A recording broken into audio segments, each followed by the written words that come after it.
Good morning everyone and welcome to the 15th meeting of the Welfare Reform Committee for 2013. Can I ask everyone to make sure that they have any electronic devices switched off? Our agenda item this morning, we only have one, it's split into two parts, but the first is our second oral evidence session on the Scottish Government's draft budget 2014-15. Our previous evidence sessions focused on council tax reduction, and our first roundtable session today will focus on the Scottish Welfare Fund. And I'd like to welcome today's witnesses. They are Beth Reid, Policy Officer, Citizens of East Scotland; Andrew Hall, Revenues and Benefits Team Leader, Shetland Island Council; Philip Edwards, Strategy and Implementation Director, Institute of Governance; Douglas Proudfoot, Local Government Development Manager; and Anil Gupta, Chief Officer, Communities at COSLA. Thanks for coming along. And also John Campbell, who is the Service Manager, Financial Inclusion, North Lanarkshire Council.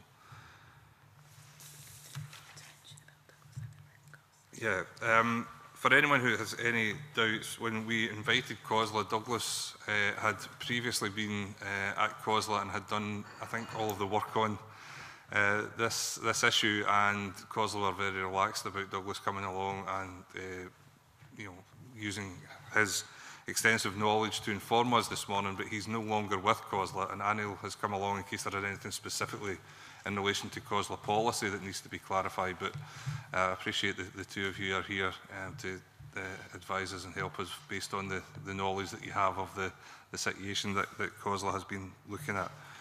So, roundtable discussion. We'll try and keep this as fluid as possible. If you want to make a contribution, just give me an indication if you want to ask a question of one of the other contributors or to just make a point on something that has already been commented on. But to start the ball rolling, I was going to come to Douglas Proudfoot just to ask a general question, but it's open to you all to come in.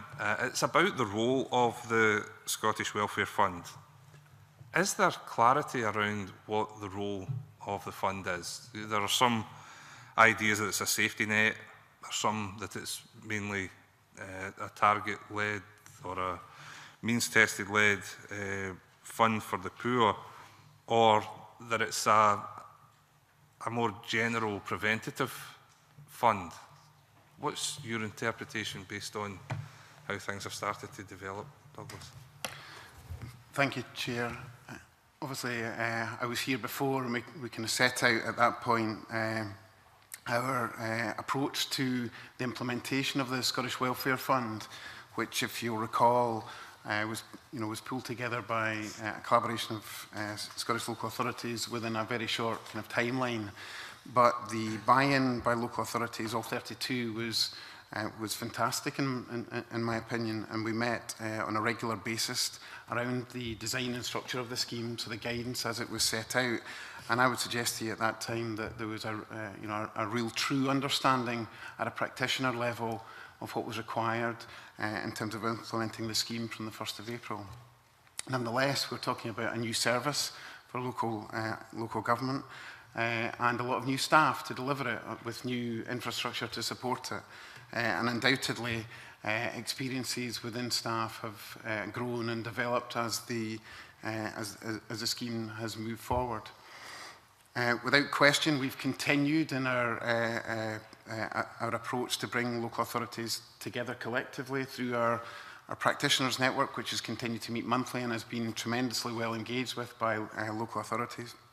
So I would suggest that the understanding of the scheme has grown collectively together, and we're implementing arrangements in accordance with the guidance, albeit that we've worked with Scottish Government to look to inform that guidance for the benefit of experience. There are the two main aspects to the fund and to delivery, and we've had the opportunity to concentrate more within the community care grant side of things as we've gone on to develop, which is, albeit the crisis aspect is very important, the opportunity to do more in an asset building approach with community care grants is welcome, and that's what we've been focusing our attention on. Neil, did you want to add anything to that? I think in terms of the overall scheme, the kernel of it is actually quite well established, and there is a certain element of discretion that is allowed within it. for councils to respond to local circumstances, but that doesn't change the underlying structure or intention of the scheme. Your local authorities represented here by John Campbell and Andrew Hall, specifically from your own perspective, you concur with that, or is there anything that you would want to highlight from how you've seen things develop? It's certainly been a challenge for Shetland with it being such a small authority, and I can say it's the same for Western Isles and Orkney. But we've managed to get through it, I think, partly due to mainly due to the staff that we have and the experience. I think it's been a good opportunity for local authorities to demonstrate the skills that their staff have, and their local knowledge can certainly help and has helped make this scheme, I'd say, be implemented with very little fuss, with very short timescales. John? Yeah, well, I would certainly agree with what everyone has said so far. It was a challenge, obviously, to get it up and running, and particularly in North Lanarkshire, because we were the second highest users of the old scheme, and certainly had the second highest budget in Scotland, compared to, obviously, the fact that we were only the fourth largest council. So it has been a challenge, but I think, the role of it, I agree with what Douglas had said about the scheme I think it can be clear in the guidance. Do you know, I think the main issue for me has been about people using the discretionary powers that they have within the decision-making process, and I think that's where maybe some of the issues early doors came around, and I think it was maybe anticipated that could happen. Do you know, but I think once the teams, some of them who were new to the council, never mind new to welfare, do you know, some of them maybe come from an administrative type benefit, where it was, at times maybe quite clear cut, do you know, as to what the decision would be, whereas they were having to, develop new skills and using their discretionary powers. I suppose the follow-on from that is that having had the sort of council side of it, that we talk to people who have been in the side of the users, if you like. So, Beth, have you got a perspective on it, how things have started to go, and how do people understand what it is they're actually asking for when they approach the local authority? I think from what bureaus see, we've seen on the whole it's been implemented relatively smoothly. In a lot of ways it's quite similar to the previous scheme, so bureaus have had that understanding and been able to take that forward. In terms of how we see it working, I think, as always with these things, and with a scheme which has a national framework but is implemented differently in each local authority, it is a mixed picture. So we're seeing some areas where it's bureaus seem to think it's working quite well, and they've been quite pleased with some of the responses that they've got. We've had other places where bureaus are finding it quite difficult to get applications through, whether that's because of administrative issues, taking long times to get through on the phone lines, that kind of thing, or in other cases where they've seen, for example, one bureau where they've made 26 applications to the Scottish Welfare Fund for various things for different clients, and they've had 2 of those in total awarded, and that was after quite a push to do that. So, it is quite a mixed picture. I think some of that is bedding in issues, but, we are monitoring it quite carefully to see how that goes on in the future. Philip, bedding in issues, have you had a look at this? Is there anything you want to comment on so far? I think you probably recognise that the situation in English authorities is totally different. The fund, as it's devolved to English authorities, is not ring-fenced, and there is no obligation to follow a set scheme. So apart from, so we're not looking at people looking at an overall general guidance. There is a different scheme for social fund replacement for as many local authorities that there are. I was the author of, co-author of a report on the impact of welfare reform in the North East, and should probably emphasise I'm not speaking for local authorities at this meeting, but as an author of one of the reports. And there are certainly some significant issues about bedding in, but what is notable is that there is the difference between all of the schemes. And so you have different people administering it. Some of them outsourced it to third sector finance organisations, for example. Some have a mixed service of delivery. But I think the major issue is the underspend currently running, or at the time we were looking at doing the research. The critical issue is the underspend in comparison to the previous year's spend on the DWP, and many local authorities are now quite concerned that they be missing particular claimants, or they're falling through the net. Before coming to you, Kevin, I think the sort of follow-on question from the general one is, can people give us an idea of why they think there has been an underspend or a slow take-up? Is there any signs of that? I mean, it has been discussed previously at committee, and there's been some indication that a lack of awareness might be a cause, but is anything else emerging that might have explained why there has been a lack of take-up, Douglas? We did quite a bit of work at COSLA and collectively through Scottish local government, as well as obviously with Scottish government officials, because it is of substantial concern. We also went down to Wales to see how they were getting on down there. As my colleagues set out, the schemes are different, but in Scotland they're consistent. It's one consistent national arrangement, and we did quite a bit of through Scottish Government publicity work and signposting, tying in communications plans and everything else with DWP. But regardless of that, the spend is still under what we were predicting. There are a number of factors for that in our opinion, but it's very difficult to get a sense of whether they play to a greater or lesser extent. But my resources and capacity paper that I produced, public paper, and got submitted as written evidence, tried to set out some of those aspects. But fundamentally, it is a new scheme, and that new scheme does need to to bed and develop. I feel it's our collective responsibility. It's by no means the finished article, and what we have to do is make sure that we work in partnership with the third sector, with Scottish Government, consistently through local authorities to try and target and increase uptake. We're not talking here, although there will always be issues around consistency of award, we're fundamentally talking about a lack of applicants coming forward. And that's the thing that we really need to do to target increased spend and increased activity. This is the thing, this has been mentioned before about the lack of applicants coming forward.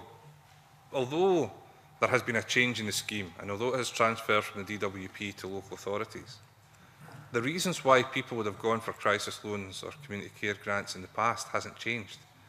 So why have people stopped applying if the circumstances under which people can apply and the circumstances that people generally find themselves in haven't changed? Anil? An anecdotal line which I think is quite plausible, and that is that people who are applying for social fund or assume that it's still there, go to the DWP and are essentially told that it's been abolished.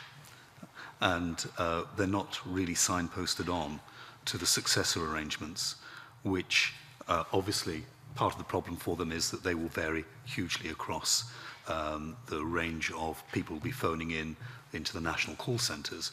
So that there is a logistical problem there. And even on the websites which talk about the social funds from DWP, the signing that there will be successor arrangements are very much at the bottom of the web pages that are relevant to the issue. So there seems to be just that bit of lack of continuity and dropping of expectation as soon as people try and find out. It's something that we'll probably want to raise further with DWP. Andrew? Certainly a lot of the inquiries that we've received at Shetland is people that are really looking for short-term benefit advances. I mean, we have quite a number of inquiries and the staff are knowledgeable enough to realise that there's no point in wasting their time in actually completing an application form. I mean, they'll try and help them in other ways and give a bit of money advice on that, but I mean, our applications maybe look very small, but it doesn't really show the true picture with regard to the number of people that are actually inquiring and taking up staff time. Kevin?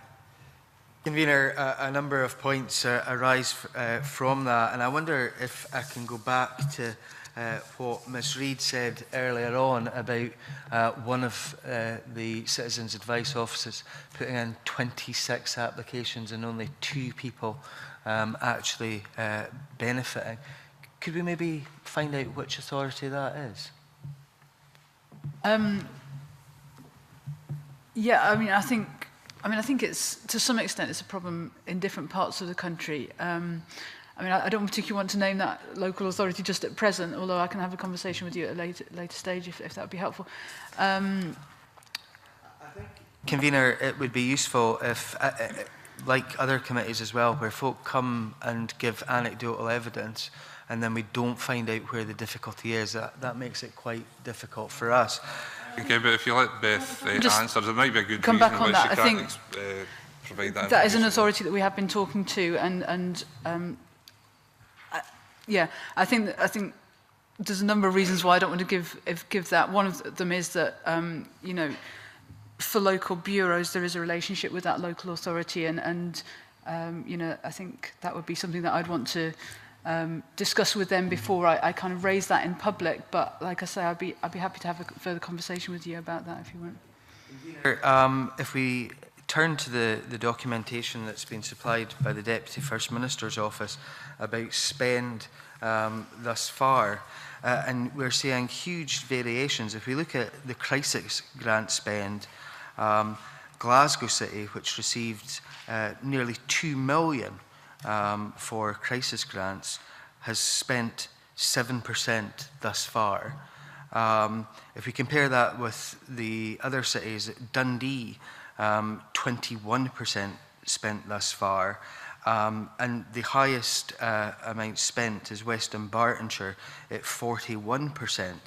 There is a huge amount of variation here, Convener, which I wonder if either Mr. Proudfoot or Mr. Gupta could give us an idea of why that variation exists. Convener, I didn't want to just reiterate some of the issues that I'd raised in my written evidence, but there are a number of factors here that are going on without doubt, and the crisis aspect is one that we are concerned about, and we're encouraging you know, not just the local authorities, but all their community planning partnerships, the third sector, the charitable sector and the voluntary sector to get together on this. And Beth and her team and individual CAB managers, including the authorities where there are issues, it's about us coming together and trying to address that and sort these issues out. Local authorities at the outset were led to be of an understanding that this fund was going to be under extraordinary financial pressure right from the start, and that, if you like, was a culture that we created, and everybody was of that view. And I don't think moving forward in the longer term that view is misplaced. I think that's definitely going to be the case as other welfare reforms impact. And the sticking plaster of crisis awards are hugely important for those that are coming forward and looking for crisis award. But fundamentally, it's the community care grants where you can potentially do so much more with.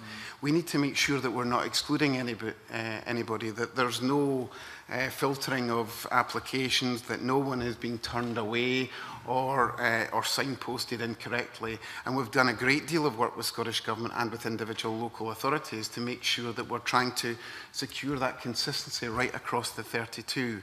We have done case observations at a number of authorities with local authorities full buy-in. We've learnt lessons from that decision-making process. We've indeed taken on board, from a Scottish Government and local authority perspective, lessons learnt from those early experiences to try and make sure that the discretionary aspects within the guidance are brought out, and the guidance indeed has been updated to reflect those early experiences and brought in just recently in terms of the revision to the interim scheme. But we pay close attention to those kind of those fluctuations, and are looking to ensure that, if you like, all of us collectively through all the sectors are working hard within those individual areas to make sure that people are not dropping away. We have not, though, seen people coming forward in huge numbers, either from an elected member perspective or from a third sector perspective, to say that there's a great deal of people that are missing out here, that have fallen off the radar. And I think in my report, I've tried to set out some of the reasons that may be the case. You know, I'm happy to go through any of them if you wanted to in any more detail. Good response. Anil? Just very briefly, we're obviously, as Douglas has said, keeping as close an eye as we can and trying to carry out some interventions to increase the rates of awards and the publicity. But there is data now that won't be available for another few weeks, which will add the last months, and I think there may be some notable changes increasing the proportions of award made in month. Convener, if I could come back. Beth wanted to make a point. Yeah, if I can just say, in terms of what we're saying about levels awards, in what we're seeing in Bureau, we're seeing a very similar proportion, if not a slight increase on these issues in Bureau, so community care grants and crisis grants. What we are seeing is a shift, particularly towards the crisis end of that, so more issues regarding crisis. And I think that's a reflection of the wider context that we're in. We're in bureaus, we're seeing a lot more people in crisis, and food bank referrals and so on also reflect that. I think one of the issues that we have seen some evidence of is around the discretion in the scheme, and I think that's something that bureaus find quite hard to deal with. And we've seen several cases where people have made applications to the Scottish Welfare Fund, particularly for crisis grants, and the discretion which is there in the guidance. They've been told there's no way that they can get that. They're not on a qualifying benefit, so therefore they're not eligible for this scheme, even when there's very clear evidence of crisis and where there are children involved.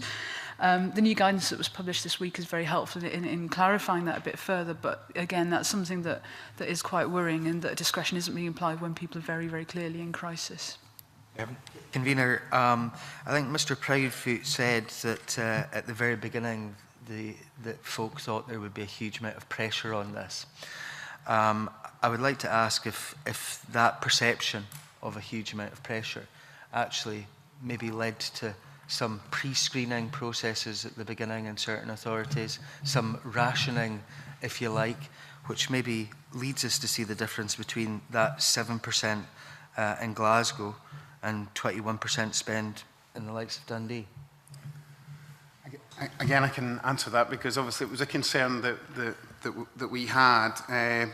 I mean, undoubtedly, no one's saying that this is the finished article and that everything is clean and as crisp as it could potentially be. We're definitely not saying that. We're moving forward, and as Beth alluded to there, the revision to the guidance will help encourage the use of the discretionary aspects of the scheme. They have always been there. But in terms of the point of consistency, and particularly the gatekeeping type aspect, we have had good engagement, as I said earlier on, with all of the local authorities within Scotland. I've asked the question directly of all my colleagues and been given a direct answer. Some of the IT providers, again being absolutely open with you, did have functionality within their systems that, if you like, was a self-check as to whether there would be a likely outcome. Most of the authorities after the first week switched that functionality off because it would, if you like, would have been leading or supporting that type of culture.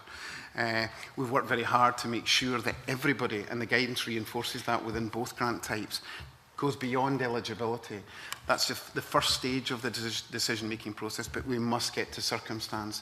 We're talking about some of Scotland's most vulnerable people, and we need to self-check that circumstance aspect. It may very well be that we need to use our discretion and make an award, even if a short-term benefit advance is also going to be made and there's duplication of cash award. We're talking about, you know, a very vital sticking plaster in many cases with crisis award. So that's where I am with it, and that's where local authorities, I would suggest, collectively are, Convener. Ron, you want? I was just leading on from Douglas there. I think the IT provision did cause a bit of an issue early doors, because it did have a sort of kind of pre-questionnaire type thing around it, and it maybe was putting people out of the system far too early. But as Douglas says, local authorities stopped using that very early doors. But I think also some of the points Douglas has covered, DWP, frontline staff as well, this, you know, social fund doesn't exist anymore, not referring people on to the Scottish Welfare Fund, because primarily people would have, again, very early doors, maybe have approached the DWP. But also, myself, I think, you know, having looked in North Lanarkshire and having close links with the Scottish Welfare Fund team, And again, those lessons have been learned, and I agree with Neil that hopefully the figures that will come out later on will show a different sort of kind of trend. Is the first question that was maybe getting asked when people phoned in, you know, would have been maybe around the eligibility and the guidance rather than the actual need. What was the crisis? And then it could have been very early doors that people were saying, oh, well, I'm sorry, you're not going to qualify, you're not in receipt of a qualifying benefit, rather than asking about the actual crisis. But I think, you know, that certainly if you look at the trend from April and then you start to move on, you see, you know, that sort of kind of June and July and August and September, those trends have begun to change as the staff begin to become more experienced. They become more comfortable with the eligibility, the guidance, and I said earlier on, their discretionary powers. You know, and I think for a lot of the staff, it's either new to them, they've never had them before, or if they have had them, they've maybe been around, such as housing benefit and council tax benefit, you know, that can be quite, you know, well, it's legislation quite restrictive in many respects, you know, and it's maybe trying for it to be clear-cut, whereas obviously within the Scottish Welfare Fund, the discretion that people get to make decisions based on the need that's presenting before them. Who devised the questions that was initially available through the IT system? IT providers, in fact, bearing in mind, convener, this was a very short timeline. We were also talking about these IT providers, and there was 4 of them in total, working to develop a new arrangement for really through October, November on to April delivery. And this is part of the reason why the reporting modules have been continued to be worked on post-implementation. All of the 4 providers were given the specification, if you like, of our Scottish Welfare Fund guidance within Scotland, as well as data sets that we worked up collaboratively with Scottish Government and a draft application form. So they all had information from Government of our national scheme. I would suggest to you that possibly within, within their own arrangements, some of these big IT providers were also offering local welfare provision elsewhere within the UK and maybe had their own ideas of what local welfare provision systems were.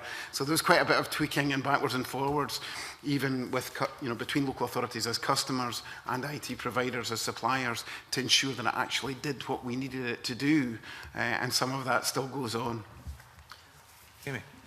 Thank you, I've got a couple of areas I'd like to explore, and I'll maybe ask them separately if that's okay with you. The first is to do with the budget and the allocation, and the second more to do with the process involved.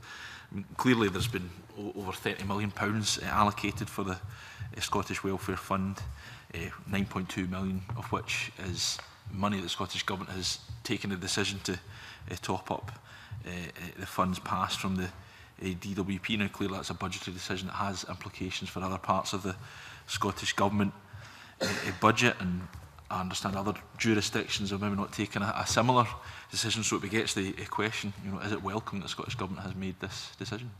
I'd be interested in the perspective of our witnesses in that regard. Just take that as a yes. Well, I think Mr. Proudfoot was indicating... You didn't want the additional £9 million, Douglas, was that the... I think I would just come back to what we said before. I mean, regrettably, I think moving forward, this fund is going to be under more and more pressure. I mean, other welfare reforms have slipped that will have a bearing and impact. The pressure isn't going away within our front line.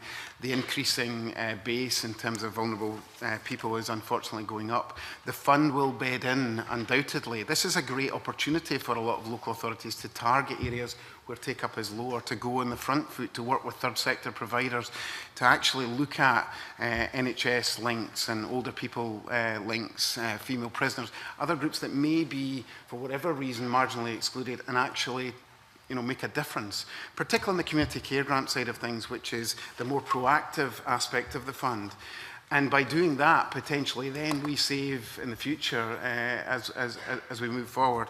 I think everybody, from a local authority perspective, but you can obviously take views individually, welcomed the programme funding. There were other issues around it, but to be perfectly honest, we see this aspect just now as an in-year issue, and longer term, probably the pressure will be the other way. Neil, you want to? I was just going to, I think, repeat part of what Douglas had said, which, we were expecting by October this year the universal credit to start meaningfully biting in Scotland. And it hasn't, while we do have obviously all the problems around the bedroom tax coming in. I certainly think in the longer term, the money will be well spent. Certainly from a Bureau perspective, you know, the issues that we're seeing in Bureau are not decreasing, they are increasing. So I think, you know, as Douglas said, I think, you know, some of this is about the kind of operation of the scheme at the beginning. We will see crisis continuing. We will see, you know, I think some of the effects of the bedroom tax have been mitigated to some extent with the additional DHP money. And, you know, I think looking in the longer term, I think this fund's going to be very well used. Yeah. I think they're useful answers, and I'm going to copy the convener, presuming that everyone does welcome the additional 9.2 million. If anyone wants to say no, they don't, then presumably they can come back and say that. I mean, it does lead me on then to the process question, because I thought it was interesting. Philip Edwards mentioned that, you know, other areas have outsourced their equivalent of the Scottish Welfare Fund, and Douglas Proudfoot talked about visiting Wales, and I know that in Wales they have outsourced, understand they've outsourced the Welsh Social Fund equivalent of the Scottish Welfare Fund to a private sector entity, and I'm unclear if they've actually topped up the money that was handed from the DWP as an aside. So, you know, again, that begets the question, you know, is the approach that's been taken here in Scotland, you know, a partnership between the Scottish Government and local government, you know, is it the right one, or should the Scottish Government have followed the Welsh example and handed the fund over to a private entity?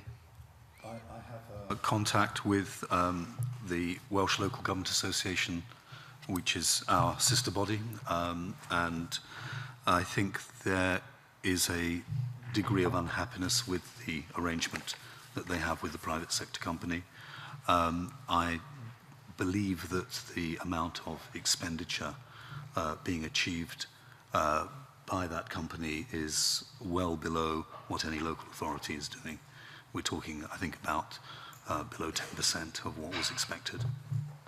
So the answer to your question is no. I think we're much more convinced that the synergies that can be developed locally in terms of service delivery, our ability to take advantage of various numbers of cost-saving measures, such as providing in-kind support and goods, is very important, as well as making sure that people are then supported by other welfare provisions that run through local government. With just focusing on a very specific task of distributing money, I don't think any of those synergies would have been achieved. Andrew? I think it's absolutely crucial that this is delivered by local authorities. Certainly, I don't know about yourselves, if you're a person in crisis, would you want to go on the phone and speak to somebody, or would you prefer to speak face to face? I certainly know what I'd prefer, and that's speak face to face, you know, and get an instant response. And certainly from a Shetland point of view, the people that we have dealt with have certainly been very appreciative of the fact that they can come and speak to a person that understands the local circumstances and actually shows a bit of compassion to the person. It's very easy if you're on the end of the phone to be pushed away. It's certainly harder when it's face to face. Philip? The examples that exist in the northeast in terms of outsourcing, they've been outsourced to finance organisations which are already giving loans to people who are, if you like, in the same client group. And I think some of the customers that they had already had loans from the previous system, crisis loan system. The idea being that they have the skills to actually help with finance, managing budget, etc. The only issue is, of course, apart from the fact that it's not a general scheme, is that the amounts in the first place that are being allowed, or the criteria are so strict that it becomes more difficult for any organisation to act more flexibly in dealing with individual clients. And in each authority, there's going to be a sort of matrix of reasons why there's an underspend. I mean, we talked about short-term benefit advances. In the northeast, it was a very big issue in Tyne and Wear. It took a long time to clear up, but less elsewhere. So you have different guidances, different systems operating from each DWP office, as well as different eligibility criteria in each of the local authorities. This is in England, where there's less guidelines.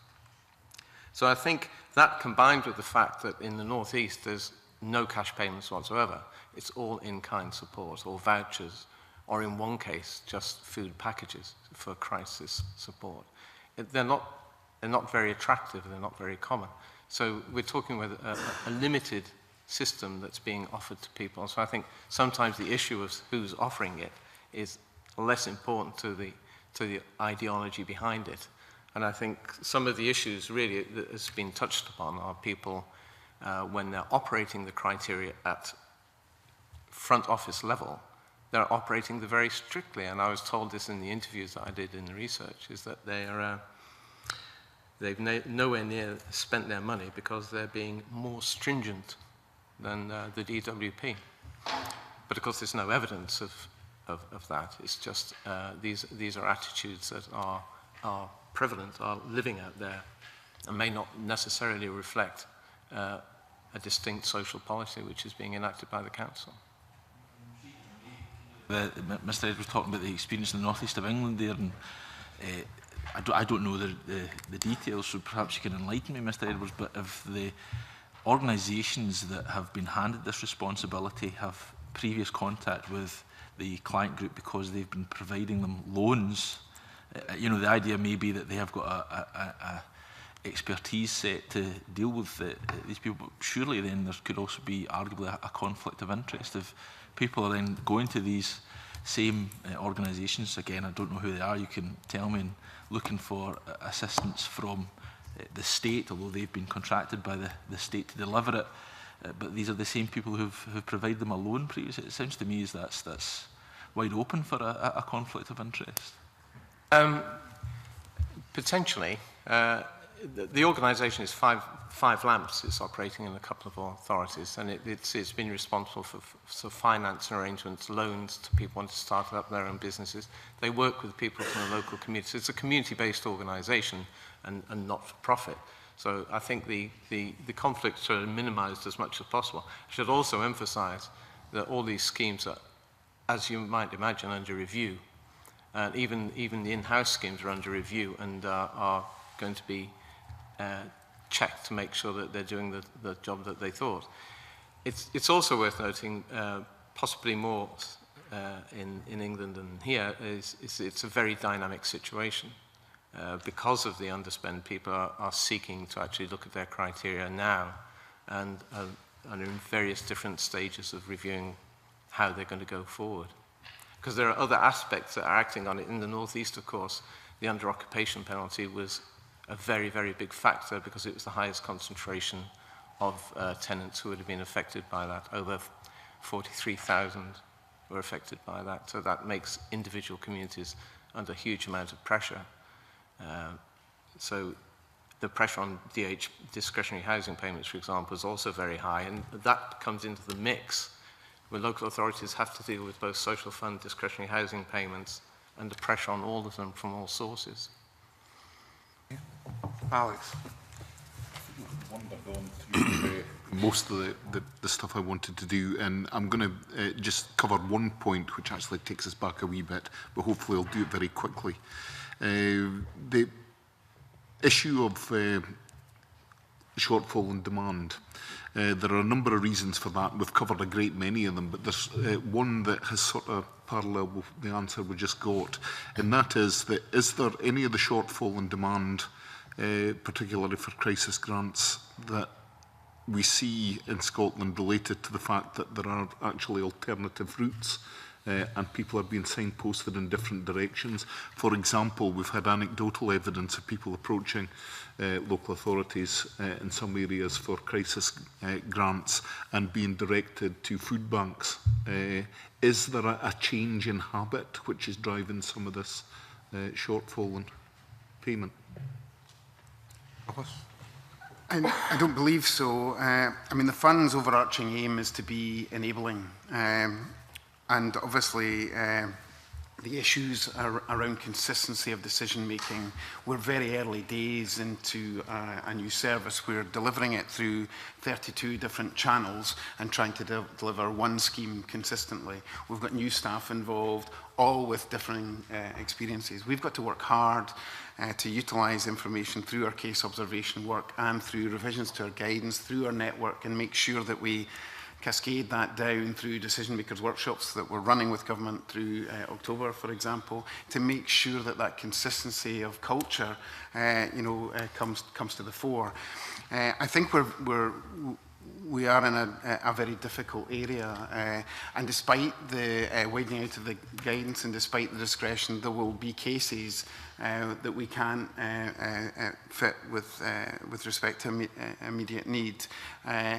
I don't want to get into the whole debate about short-term benefit advance versus Scottish Welfare Fund, but there is an issue there that we continue to work with DWP colleagues at a national level through government and through COSLA to try and address some of these kind of interface issues.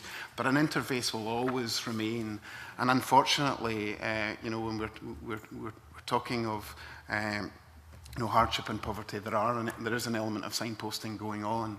I think the whole area of food provision is a complicated one and requires not just a simple answer, but requires a bit more research in terms of how we best utilise that. Whether that be part of an award or signposting as an alternative award, there's a lot more thinking that requires to be done in that respect.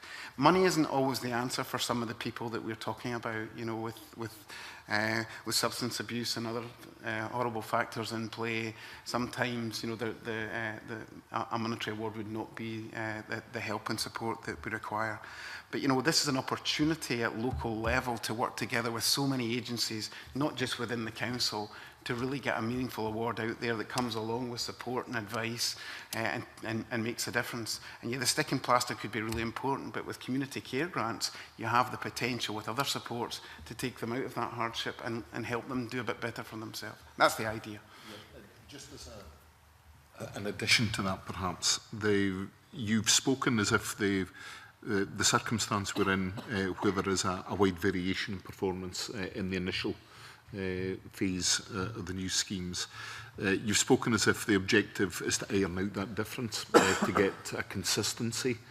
Is that consistency possible to achieve, or is it the fact that circumstance and opportunity in different local areas mean that differences in the way that similar problems are dealt with are inevitable and will remain within the system?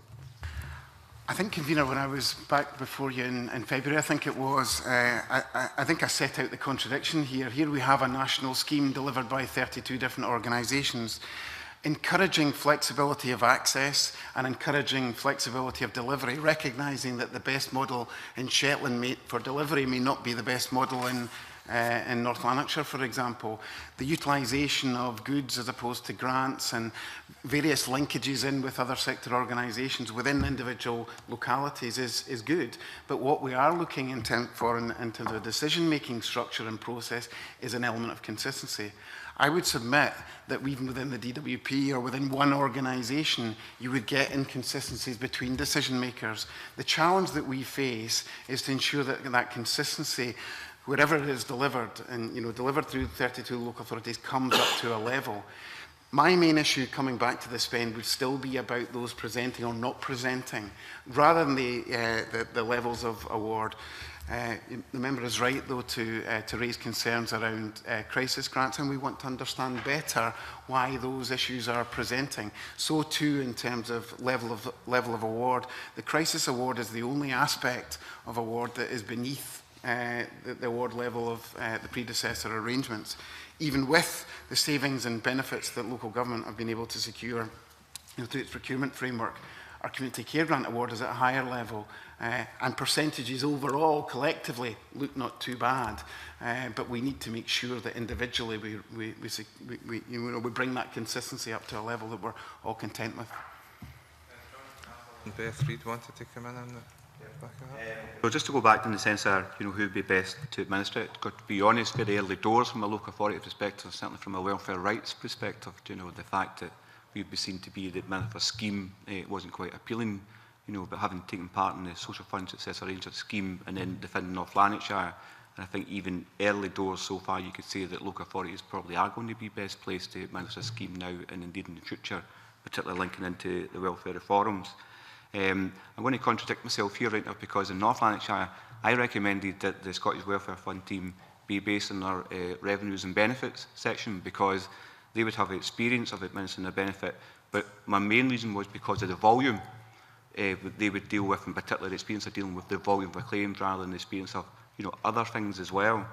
But I wonder, and I don't have any evidence to this, but I suppose if you look at it from people who use social work services and use financial inclusion team and information advice services, you know, primarily they could end up having rent arrears and council tax arrears, and may have revenues and benefit teams already chasing them for other reasons, and maybe it be that they think that how can I apply to a section or a council who I owe £100, £300, £900 rent arrears, council tax arrears, whether it be for a crisis loan, a crisis grant, or indeed a community care grant. Maybe, you know, people might feel that that doesn't add up. Do you know, I owe them £1,000, but I'm going to ask for a community care grant of £1,500. Do you know, so it could be one of the reasons why there's been a shortfall in the demand, that people may feel that that's a restrictive.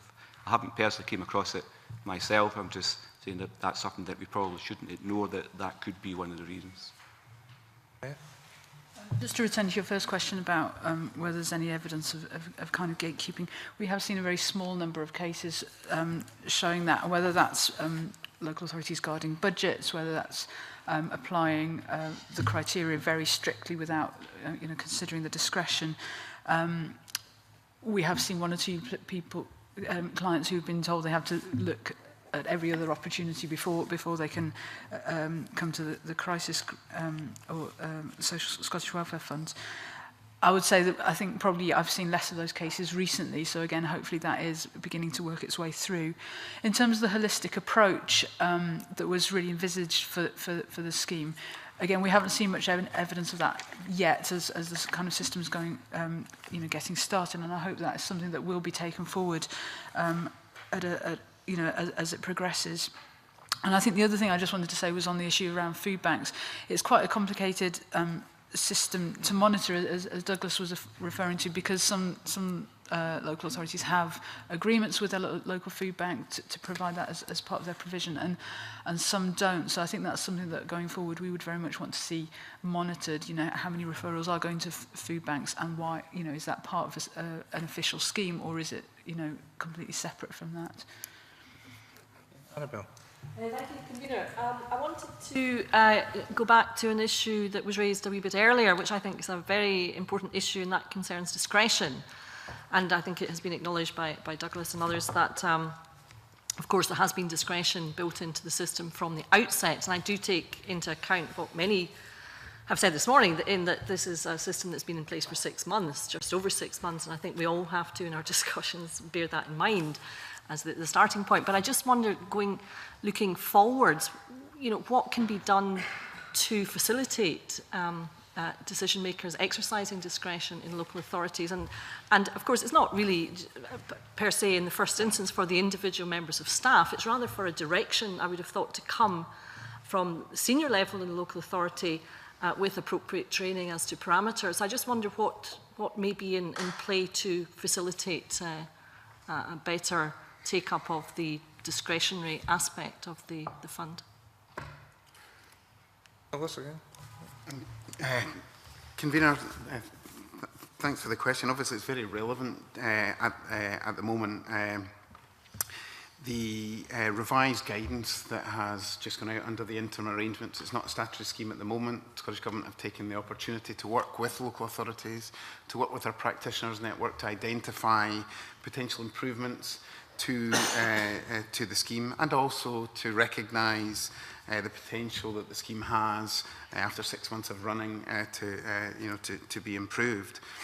So Scottish ministers have recently approved that revised guidance. That's been circulated to local authorities and discussed at length, you know, through the last quarter of practitioners network, so local authorities are already aware of and have shaped some of that amendment. And that discretionary aspect is, I would suggest, through the revised guidance, reinforced and encouraged. I would suggest to you, as you alluded to, it's probably already been there, but it's certainly strengthened within the revised guidance. We have been running through COSLA and Scottish Government with local authorities a number of case observation sessions with local authorities, and more are planned.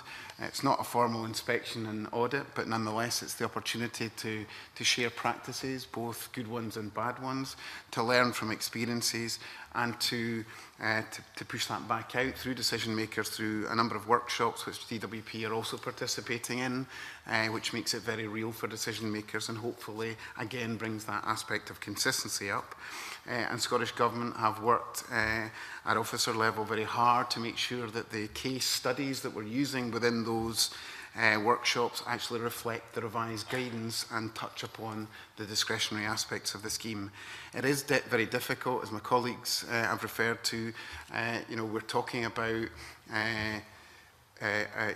decision makers operating within areas where they've been used to a fixed set of rules and very demonstrable decisions, and it's sometimes difficult to step outside of guidance and utilise discretion. But this is an enabling fund after all, and that's what we are here to do. At the same time, we have to remember that we're talking about public money, and our governance arrangements have to be paid attention to, and that's obviously the balance there. But we need to be consistent in that. And I think, to answer your question, the revised guidance goes a long way to helping those decision makers step out and utilise the discretion within the scheme. Ron, you want to take a comment on this? Yeah, I mean, I don't want to obviously speak for the Scottish Welfare Fund manager in North Lanarkshire because it's his team, but in the sense of a council process, obviously we look to continuous improvement, monitoring the scheme, monitoring decisions, looking at the amount of how many were awarded, how many were refused, why were they refused, looking at stuff like that. Obviously personal development for the staff and for the local guidance. I think we have internal meetings as well. I mean, he does meet with the Advice and Information Services in North Lanarkshire and other partners to talk about how they feel about it, any issues, to see whether there could be improvement. And doing that, we actually managed to convince them a sense about the food bank referrals, because there could have been an element that people may be looking to the food banks first, but then, now it's the Scottish Welfare Fund first, and it's only after you've been through that process, but you would more than likely, if you were refused for whatever reason it may be, you'd be referred to a food bank thereafter. But there was instances where, somebody had maybe applied, the fund had said no, and the but side of it was to be sent to a food bank, but they were maybe sending them to a food bank that wasn't open that day in that area. So that's now been revised to say that if that was the fund's decision was the case, the answer was no, but there was no food bank provision, the fund area at that particular time, then what the fund would actually do was actually award. So there wouldn't be a need for a first stage review. Once they were seen there was no provision there, it would actually reverse its own decision. And that's only about people discussing and debating and looking about what's happening on the ground. But I think probably the main way, Douglas right in the sense of the guidance being revised will bring some sort of kind of clarity and assistance to decision makers. But I suppose for me, from a welfare rights perspective, for information advice services, the real way to improve the decision-making process and people's discretions and getting them to get it right first time is to challenge it through the review process, and for the negative decisions to be challenged, at first stage and then second stage, because I think that will ultimately take the improvement of decision-making. Linda? Some of what I wanted to discuss relating to discretion has been covered just in that last point, but is there something I can ask for clarity for John, first of all? It was just something you said there, John, that struck me, which was about sometimes there would be no award because there's a food bank. No. The decision was no award, but rather than just leave the person as being, well, you're on your own, the thing about the Scottish Welfare Fund scheme was you could still say no, but rather than just say no, then leave the person, which the DWP would do in the past. This decision was no and the person was left to go and seek other advice and information themselves. The Scottish Welfare Fund may still say no, so they go through the actual process, but then rather than just leave you there with nothing, they may say, however, we recognise that you have a need and well, you didn't meet our criteria, etc., then these are the things that are available in your area. So it's not a case of say no because they know a food bank's there. It's they need to go through the process first. It's just the ABUT side of the scheme.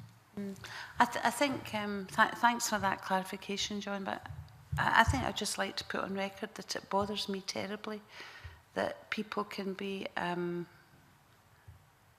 turned down for something, but they need food, therefore are directed to a food bank. And that's not a criticism of anybody here. It's a criticism of the system where we're at, that sometimes charity is having to feed children. I find horrendous. Anyway, back to what we're here for. That thing about discretion, we have to have discretion in this. There's no other way, and I recognise the problems of trying to get a degree of consistency you know, across the country as far as discretion is concerned and local circumstances come in.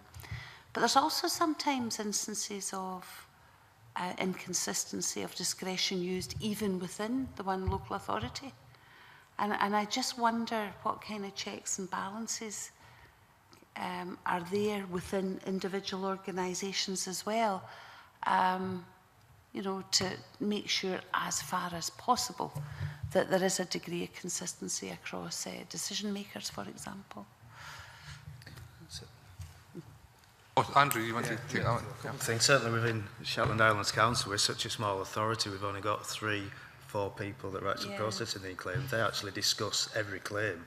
Right. So they discuss every decision. So that way we're trying to make sure that we do have consistency. And if there's anything with any doubt, then they go and speak to the senior benefits officer. Going back one step though, with regard to using food banks, I heard somebody mention before public money. This is public money, and that's how staff do feel. And if you've got somebody that's does not meet the criteria, there may be a couple or a single person that's just admittedly had a big bender over the weekend. Do you want public money to fund that, or do you? What we are trying to do is signpost them. Appreciate your situation, but you know, there's a food parcel. If I mean, see what I mean? It's well, yeah, I do see what you mean, and I guess that's where discretion comes in, and perhaps the discretion would be, well, if there's 3 hungry children, it doesn't matter if the person's been in a bender. Well, if there's children, then we obviously we look at that that's totally different. A whole but other the fact discussion. totally, I mean, they treat it totally differently. But if you've got single people or couples come in and saying they've just mismanaged the money and they've got issues, then personally, you know, the real world, you've got to take a stance. Otherwise, word soon gets out, and they tell their pals, and next thing, you know, oh, okay, pal, you've got a big pot of money there. You gave it to me, pal, last week, so why aren't you giving it to me? I don't need convincing here, Andrew, thanks. I don't think this is at all relevant, to be honest. Sorry. You've made me lose my train of thought now. Sorry about that. Someone else, Linda, will you keep the No, I think really what I was just saying was that sometimes there's that difficulty, you know, with discretion even amongst teams, and that kind of thing sounds good where there is a collective discussion taken before a final decision. Would that be typical? Perhaps Douglas or Anil would know. Definitely within smaller authorities, that sharing of experience within the team is something that I've evidenced firsthand. Within larger authorities, you actually see more of a control regime where they're doing a bit more of self-checking of decisions. However, you know, as something that John alluded to, this isn't just for local authorities to do. It's vitally important, you know, that with any scheme, and we're very early days with this one, it's challenged appropriately through review, and you know, the guidance, you know, iteratively becomes what it should be for the betterment of, you know, the customer base that we're talking about, and ultimately. You know, even before that, at a local level, we've been working with the third sector to encourage, you know, CEB managers, for example, to have those discussions locally if there are issues, rather than it being an issue for CAS or Scottish Government to handle, you know, more nationally, albeit that we would be quite happy to do it. Yeah, I'm also interested, I think it was yourself, Douglas, that mentioned earlier that a holistic approach would be great. And we heard from Beth earlier, again, about inconsistencies across bureau areas of operation. And I just wonder how common it is, and I am aware it's only 6 months down the line, how common it is to truly use the partners that are in the area, like CAB. You know, we're all very good at paying lip service to partnership, but sometimes those out with the local authority, for reasons we've heard about reluctance to come forward, if you owe council tax, stuff like that.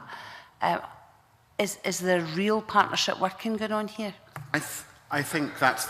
It's part of the same question, because it's just to get clarification, because we have heard words like proactive and holistic and what have you, but where is the exemplars of that in practice? I mean, everyone's saying that this is the attitude we're bringing to the new system. This is how we want to progress things through the new system. But where is the evidence that that holistic approach, that proactive approach is actually delivering? And is that possibly one of the reasons why there's been such a low turnout, that the principles on which you're bringing it forward are not actually being put into practice? I mean, there are a number of authorities where we've seen case studies coming forward, where we've seen good use of joined-up services. I don't think, and I'm certainly going to submit to you, that we're anywhere near the finished article yet, given the timeline, the challenge that we faced. For a lot of authorities, the 1st of April, making simply sure that they had the capacity to make award, even if that was a grant award of monetary value, was a challenge enough. I think, convener, there's still work to do, undoubtedly, not just on the consistency aspect, but also in terms of the ensuring that the access arrangements are right. And for example, all the IT providers now have digital access capacity. Not that that's necessarily going to make a huge impact, but it's there, and it's an improvement. But fundamentally, on delivery arrangements, I really was incredibly impressed with how many alternatives were there from the 1st of April. But that's only part of the story, making sure that we are linking in with welfare rights, with what's going on within charities. If we're referring people to charities, we need to ensure that they've got the capacity within the local area to be able to work with them. There's a huge amount of work to do. I have, and Scottish Government have received examples where we've seen good practice and a holistic approach, if you like, but we're nowhere near yet delivering the potential that this scheme has to offer, and that's the challenge moving forward. Just one more on that potential, because sometimes, Douglas, you're almost evangelical about the potential for things like this. And I mean that it's very positively, because we should be looking at some of that. And that leads me on to ask about this link between the crisis grants and the community care grants. And I know that it's the one pot of money, am I right in that? It's the one pot of money. And I worry slightly that because we all know that the community care grant idea is something that can be used very targeted and to make differences in particular communities. And you talked about, I think at one point, women coming out of prison, things like that. Yes, that's great, but are we in danger of then just saying, okay, the crisis grants, are, we don't want to waste money in that, and excuse my flippancy here, we'll send somebody to a food bank because we know it's open. And I don't mean to sound evangelical. Maybe an evangelical. I've seen a lot of good practice. I've seen issues of inconsistency and an element of decision making that's too harsh. I think that's at the moment that's the kind of spread, and we need to work hard to move that forward in the right way. I think that the model is right and has enormous potential. It's about local delivery and about joining up of services. I've seen individual cases where a crisis award has been used effectively with community care grant award, together with welfare rights services, together with social care services, and an assisted spend was utilised. And the individual and their 2 children were given an opportunity to continue to work with their care worker, but with a furnished household, which was a marvellous example to me of what could potentially happen. I think there are difficulties, but there's also the issue around particularly the crisis side of things, where crisis will never go away. Unfortunately, it will be there. We need to make sure that we react appropriately. Yes, governance is important, but we can be talking about 30 to 50 to 60 pound awards here for food that are, absolutely required. And yes, you can ask the question, why did it come forward on the Friday night and not on the Wednesday afternoon, and all these different aspects. But at the end of the day, that award could be a lifeline for someone. There's also the case that a lot of people that are presenting with crisis may not be telling absolutely their circumstance because they don't want to share that, and it could be a cry for help. And we've got to, our skills and experiences have got to grow as decision makers to recognise some of that. And it isn't about just referring to social care or to other charities. It's about trying to get behind it to agree, but also recognising the privacy and concerns of individuals, whilst also balancing that with the speculative nature of some of the activity that may be around in that whole area. And that one of the aspects around the shift, and when it was the DWP scheme to a national contact centre, was that the uptake of crisis grants went up considerably. And is it because it's going back locally that we've seen a drop-off? I don't know. It's all potentially a factor. But nonetheless, there are a lot of people out there that are presenting crisis, and we need to recognise that that's important and make the award. But we were always of the view that the potential moving forward would be to, direction of travel, if you like, would be more on community care and less on crisis. Ian McIntosh. Thanks. Two questions, Presiding Officer. Presiding Officer.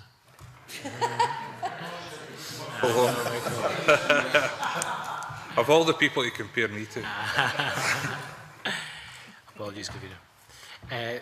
But very briefly, first is on this balance between discretion and national consistency and equity.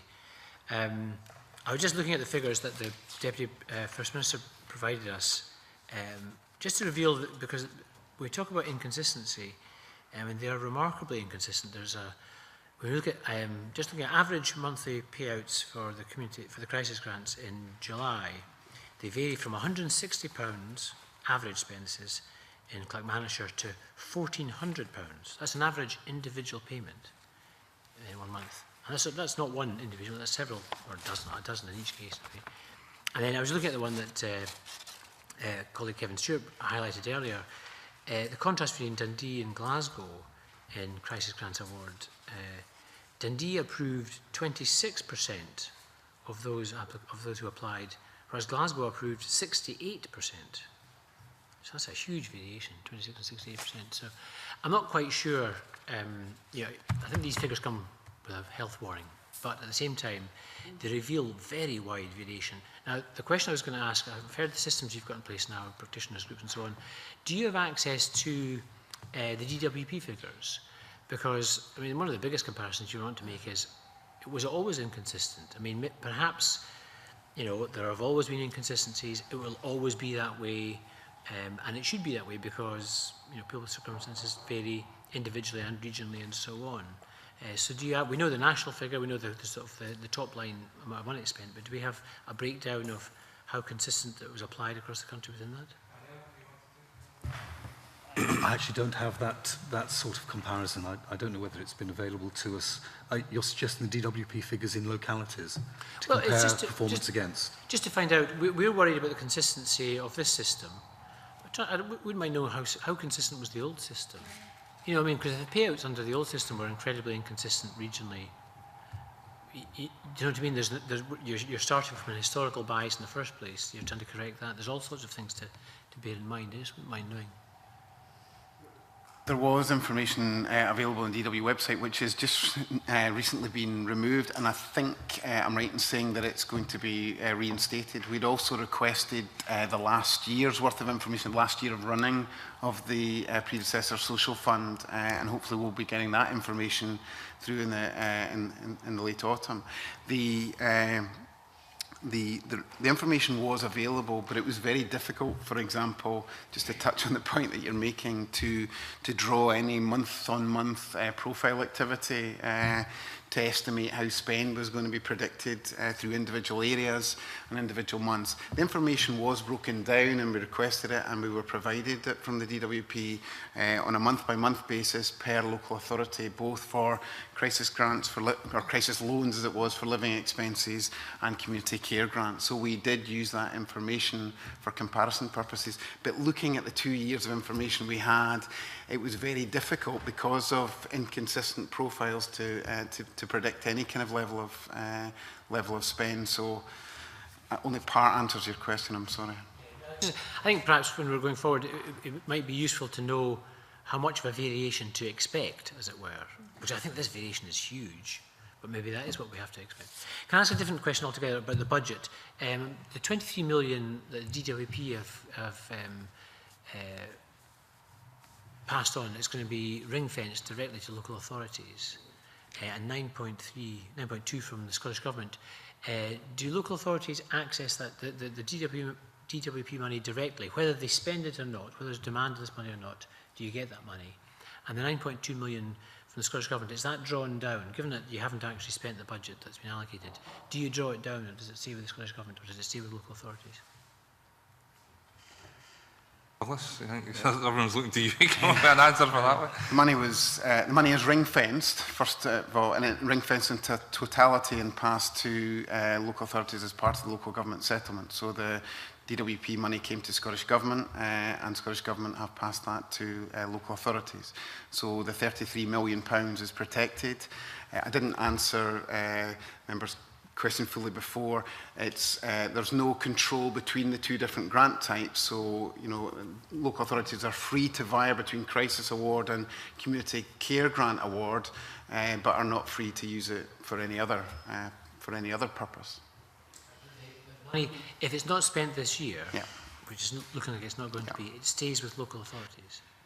It stays in a ring-fence format and would be carried forward for the purpose of Scottish Welfare Fund spend in subsequent years. Would be the idea if there was underspend on an individual local authority, or not that there should be any underspend, overspend, because it should be managed accordingly. But if there was an overspend, that would be carried forward too.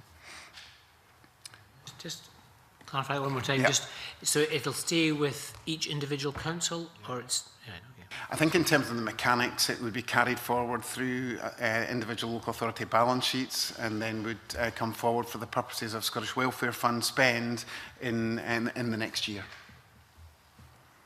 Okay, we're starting to run up against the clock, but I'll take Kevin back in for one quick bite at the cherry again. Thank you, Convener. We've heard about the fragmentation, and I can only say thank goodness we don't have to deal with what's going on south of the border, because that sounds particularly bad.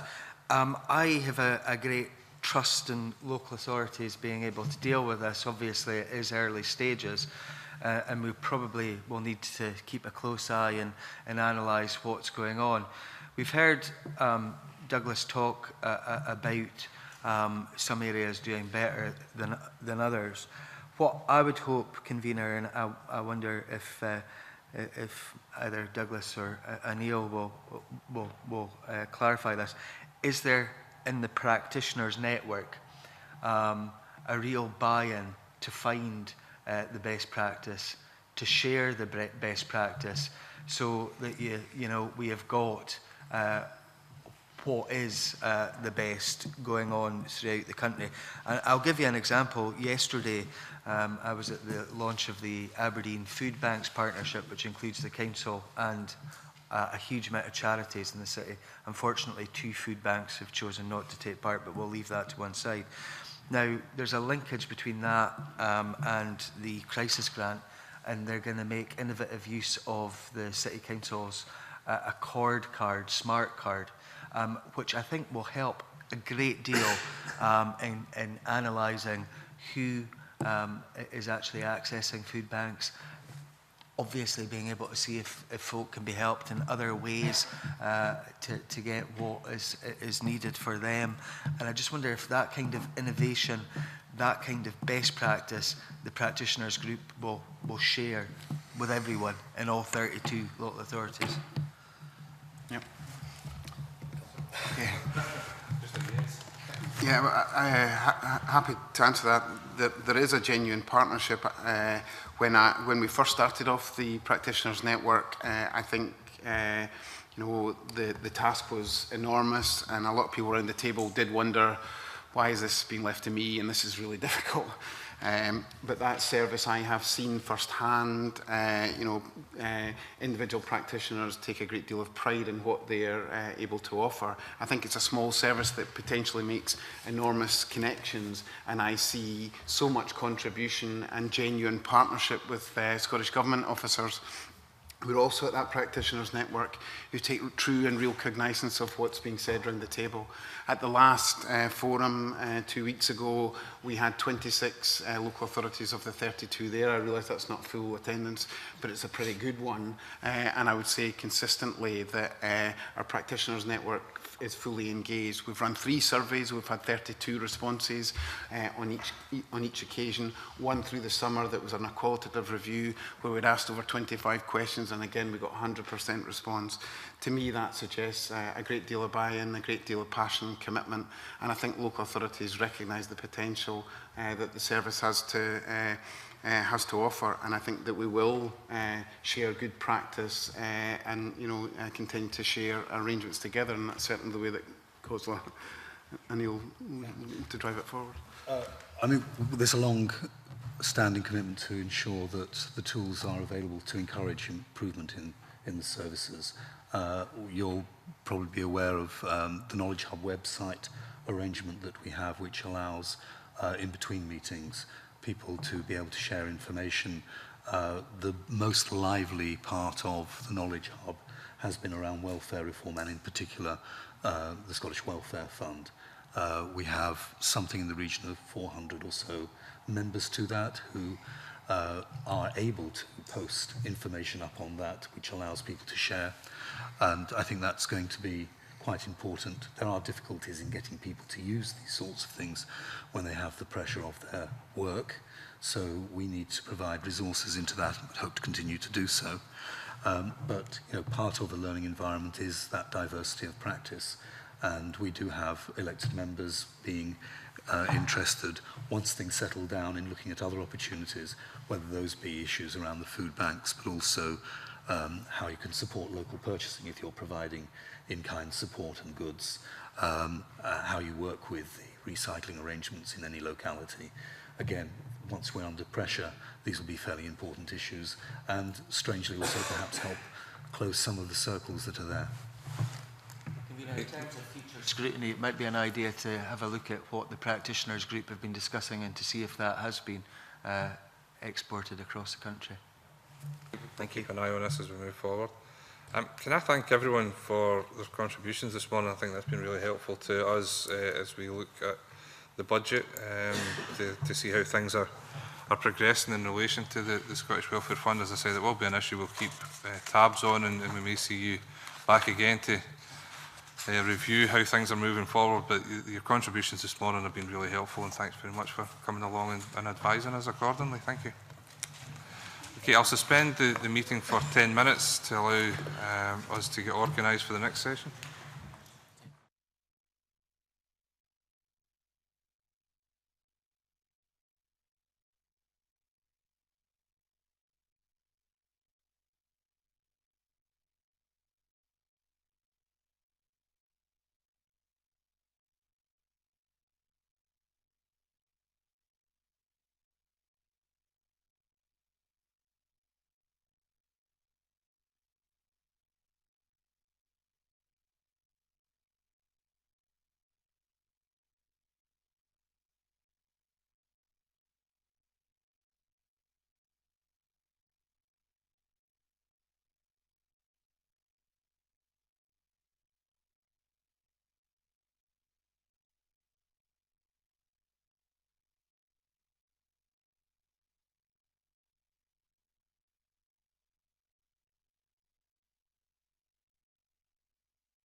Our second panel of witnesses to the committee's scrutiny of the Scottish Government's draft budget, and in particular welcome the Cabinet Secretary for Infrastructure and Investment in Cities. Thanks very much for finding the time to come before us this morning, Cabinet Secretary. And you're joined by Anne McVie, the Team Leader of the Welfare Division, Jenny Brough, Team Leader of the Council Tax Unit, and Jamie McDougall, Head of Housing, Transitions and Support Division of the Scottish Government. And I'm sure you're aware, Deputy First Minister, that our scrutiny has focused on council tax reduction and the Scottish Welfare Fund. And I understand that responsibility for the Scottish Welfare Fund lies within your remit, but that it's John Swinney's portfolio that covers council tax reduction. So if there are any questions or points that you would like to refer back to your colleague, Mr Swinney, and get back to us, we're totally relaxed about that. But obviously if you can provide any assistance in respect to that, would be very useful. I'll hand over to you if you want to make any comments to kick us off. Not at any length, Convener. Thank you for giving me the opportunity to be here today. I think there's 2 points that I would just like to very briefly highlight at the outset. One is the continued opposition of the Scottish Government to much of the welfare reform proposals that are being implemented just now. We talk about welfare reform. Many of these proposals take the form of, in my view, pretty crude welfare cuts that are impacting on some of the most vulnerable people in our society. That doesn't reflect the opinion or values of the Scottish Government, and that would be the first point I would make. We continue to challenge some of the UK Government's agenda directly with them at every opportunity. The second point flowing from that I would make is we remain determined to do as much as we can to mitigate the impacts. Members will be aware there is a limit to what we can do. In the 5 years to 2014-15, welfare reform is estimated to remove, or will be estimated to remove, £4.5 billion from the Scottish economy. With the best will in the world, the Scottish Government can't mitigate all of that. But we've taken a very can-do approach to this. That can be seen through our welfare fund, which I know we'll come on to talk about later on, topping up the money that was transferred by DWP when responsibility for those payments transferred to the Scottish Government. The Council Tax Reduction Scheme, mitigating the 10% reduction in council tax benefit. The money we have made available to help advice agencies, recognising the increased pressure on them. And lastly, the more recent announcement of £20 million to mitigate against the impacts of the bedroom tax in particular. So taken together, I hope that demonstrates the commitment of the government. We remain open-minded to do anything that can reasonably be done to help. But, you know, as I said earlier on, we have to be realistic about our ability to do that. But with those opening remarks, I'm more than happy to get into discussion around the issues of interest to the committee. Appreciate that, Cabinet Secretary. Can I kick off by talking? Earlier we had a very interesting roundtable discussion on some of the practicalities around the implementation of the new system. And one of the things that has been raised previously, but also this morning, was about the administrative capacity. You know, we're talking about a transitional period. We're talking about local authorities taking on the responsibility that previously was held by the DWP. Can you give us anything that would assure the practitioners about the continued support for administrative capacity to ensure that whatever else changes, whatever else that brings pressure on the system, that the local authority staff who are actually administering that will have the wherewithal and the support to engage with the issues as they come forward? Well, I mean, that's something that we've been very mindful of and have all along been very keen to engage, and we will do on an ongoing basis with local authorities. If we're talking specifically about the Scottish Welfare Fund, I am aware that there are concerns on the part of some local authorities, and I think it's probably fair to say local government collectively, about the ongoing administrative burden, including the financial cost of administering the Welfare Fund. Obviously, in the first 2 years, there was money transferred from the DWP to support administration, about 20% of programme funding, but we'll continue to talk to local government about the pressures that they're under and the ability of the Scottish Government, as far as is possible, to help support them.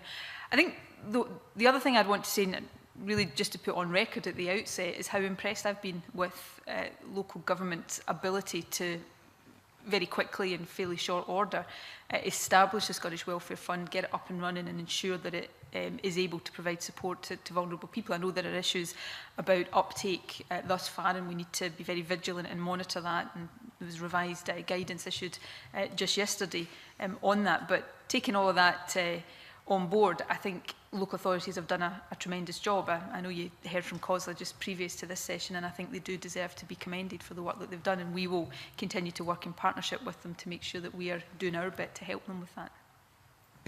You did mention the revised guidance.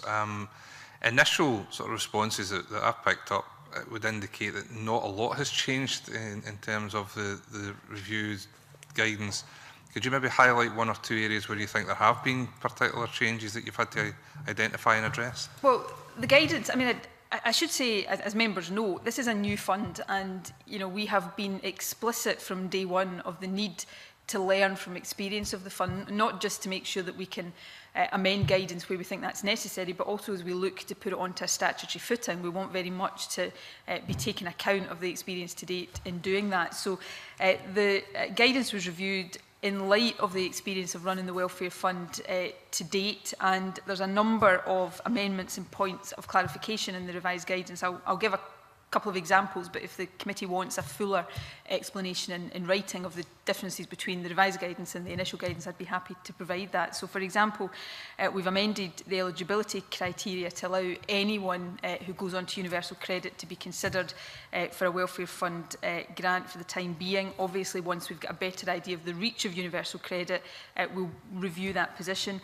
We've amended the eligibility criteria for community care grants to include discretion for local authorities to make a community care award for applicants who are not on a qualifying benefit. Previously, there was a stipulation they had to be on a qualifying benefit. That's not the case for crisis grants, so we brought that into line with crisis grants. We've expanded the definition of families under exceptional pressure to include families who don't have children. And now I think you'll probably find a lot of families under that kind of pressure will have children, but it's no longer a stipulation that they have children. We've clarified a number of points in the guidance where feedback from local authorities suggested that it just wasn't as clear, or the intention wasn't as clear as it should be. So, for example, it includes being clearer that a welfare fund award can be made while a DWP benefits claim is underway if the individual is in a severe situation. And we've also revised the section on reviews to focus the work of second-tier review panels on assessing the reasonableness of the decision being reviewed. So these are some examples. As I say, I'm more than happy to provide a fuller written account of the changes to the committee. We'll take you up on that offer if you don't mind, Cabinet Secretary. But I'll go to Jamie to ask the next question. Thank you, Convener. I have a few questions to take it back to the issue that Deputy First Minister touched on in terms of the Scottish Government's ability to mitigate all the effects of welfare reform through its own budgetary decisions. And I want to quote Peter Kelly, who is from the Poverty Alliance. I'm sure who the Deputy First Minister will know. In response to the question I asked him at our previous session of the budget, he said, "What we have seen is in many ways a necessary response to a situation that is in fact bigger than the level of response that we're able to give." So I suppose that's recognition of the point that the Deputy First Minister is making, that only so much can be done to mitigate. And I'm just wondering, do you get the sense that that is a view that is appreciated and understood amongst our third sector colleagues?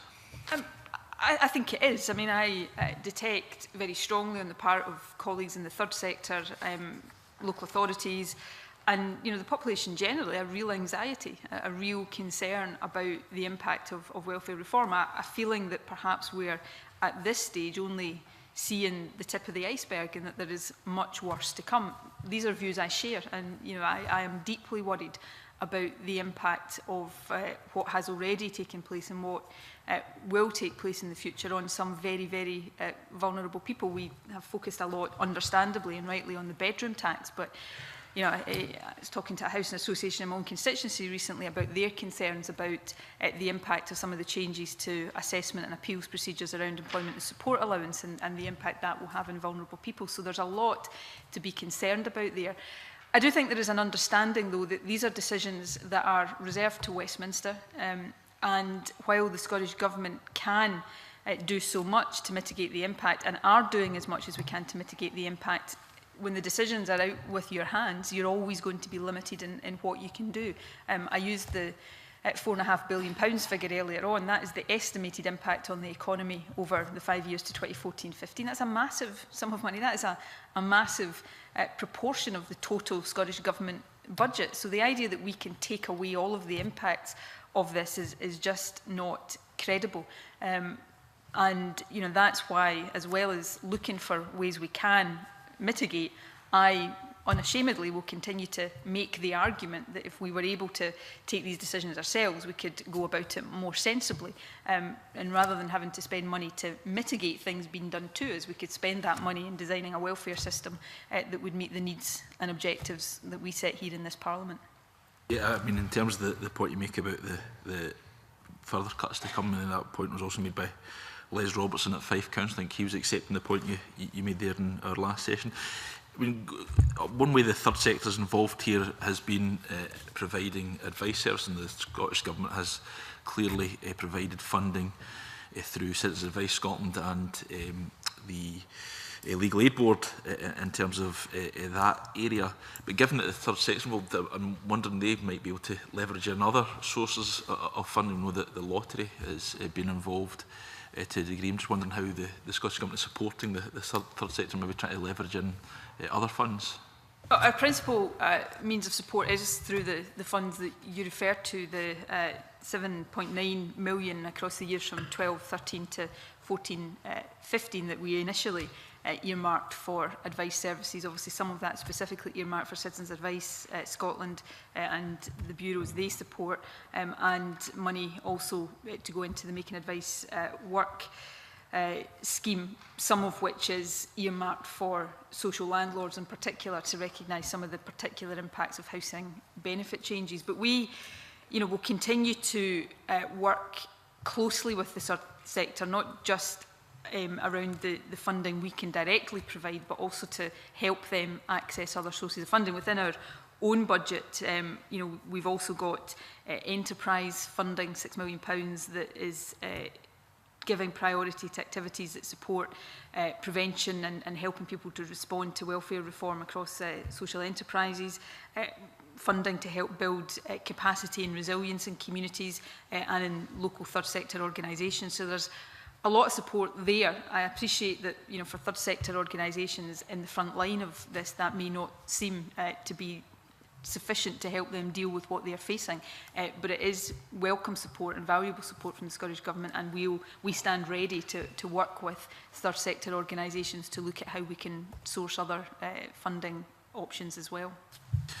And one final question about making, in terms of when responsibility for the council tax, council tax benefit now, council tax reduction scheme as is, and crisis grants and community care grants were handed down from the UK Government. Clearly certain choices were made, and I'm just wondering if the First Minister, you could explain why the Scottish Government decided to take the approach it did, because we see in other places, where the Scottish Government's established the Scottish Welfare Fund. In Wales they've established the Welsh Social Fund. They've contracted that out essentially and handed it to the private sector. It's unclear if they gave any additional money in addition to the money that came from the DWP, in the same way that the Scottish Government has handed an additional £9.2 million. The Scottish Government's taken a different approach. Why is that? And also again with the council tax reduction scheme in other parts of the UK, we see very localised schemes, which we heard at our last session, causing real difficulties and real confusion for some people. So maybe you can explain why the Scottish Government's taken its approach with the Scottish Welfare Fund and the council tax reduction scheme. I think I would characterise the approach we've taken as being kind of guided by three principles, really. The firstly is the importance of having national consistency. If you take the Welfare Fund, it's a scheme administered by local authorities, but to a very clear national framework underpinned by national guidance. It's going to be put onto a national statutory footing. similar principle guided us in terms of the council tax reduction scheme. I mean, if you take the latter of those schemes and look at the situation in England, there's over 300 local schemes in England. So in some parts of England, if you're a vulnerable person, you will have been protected against the cut in council tax benefit. In other parts of the country, you will not have been. So it's not for me to tell other governments how to do it, but I think it was important in the approach we took to try to avoid that kind of postcode lottery of support. So that was the first principle, the national approach. Secondly, we have chosen, as distinct from Wales, where they are out to tender or contracting out the administration of their equivalent to our welfare fund, to use the current structures and the expertise that is in local authorities to the best of our ability. I think particularly with the social welfare, the Scottish Welfare Fund, having local authorities administer this scheme allows an integration with other local authority services. One of the great benefits of having these schemes devolved, so whether it's homelessness, prevention of homelessness, or other support services that councils provide, there is an ability to integrate that properly, and I hope that's something we see developed. So rather than go to private provision, I think it was better to use the provision we've got here. And the third principle really is to do what we can to make sure that people affected by these changes are getting maximum support. The decision to mitigate in partnership with COSLA the 10% cut in council tax benefit will help around about 500,000 people across Scotland who would otherwise have seen their incomes hit very directly. And with the welfare fund, we wanted to take the money that was transferred with the transfer of responsibility, but recognise that the burden on these kind of funds with welfare changes is going to increase, recognise that in terms of increased funding. So these are really the three principles: a national approach, albeit delivered locally, using public local authority provision, and doing as much as we can to make sure that both of these particular schemes are adequately funded to mitigate the direct impact on individuals who already struggle to make ends meet every week. We heard earlier from COSLA that their experience, their contact with Welsh local authorities is that there's a degree of dissatisfaction with the approach that's been taken down there. You don't get that same sense here from Scottish local authorities. They're quite happy with the approach as far as you're aware. I'd say absolutely sincerely, I think the relationship we have established with COSLA is very, very good on welfare reform, and I would pay tribute to my colleagues in COSLA. I think both of us taken a very constructive approach and decided at the outset that our job was to try and support each other as much as possible. I think we sat together in this very room with Lord Freud and tried unsuccessfully to change his mind on certain aspects of welfare reform. So we've taken a partnership approach from day one of this. Now, that's not to say that COSLA will not lobby us to do more or have particular points of view on particular aspects of this, but generally speaking, the approach we've taken is to work well together. I think the benefit of that is being seen in the success of the establishment of the welfare fund, and I think it will continue to be seen as we develop that fund and take it onto a longer term footing. Thank you. Okay.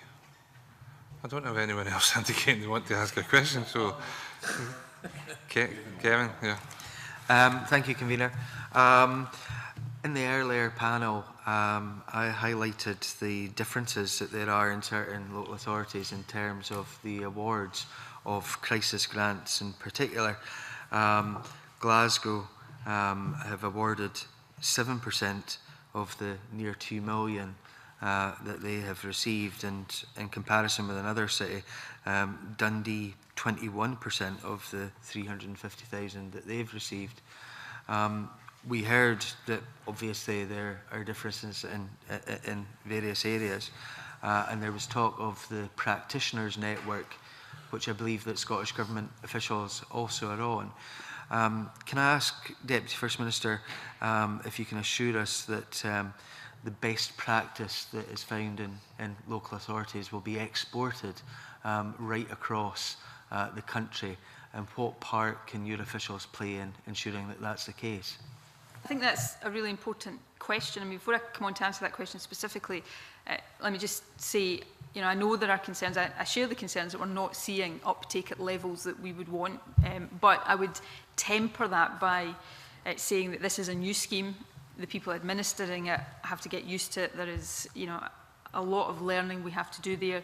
When we're measuring uptake against demand, we're measuring it against a projected demand that was profiled on a flat basis.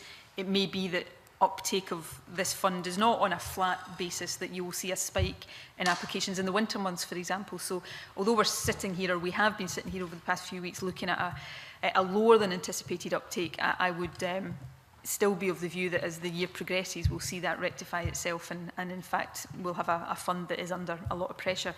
Consistency is obviously one of the things that, you know, has also been raised, as well as overall uptake. And I think it is important that, going back to the points I made to Jamie Hepburn about a national scheme, albeit delivered locally, we don't want to see a postcode provision. So there's a number of things that we have been and will continue to do to try to seek improvements in consistency. We've been, with COSLA, visiting local authorities to review a selection of their decisions and provide some feedback on the findings. I've already spoken about the revised guidance, which are intended to give more clarification on particular areas.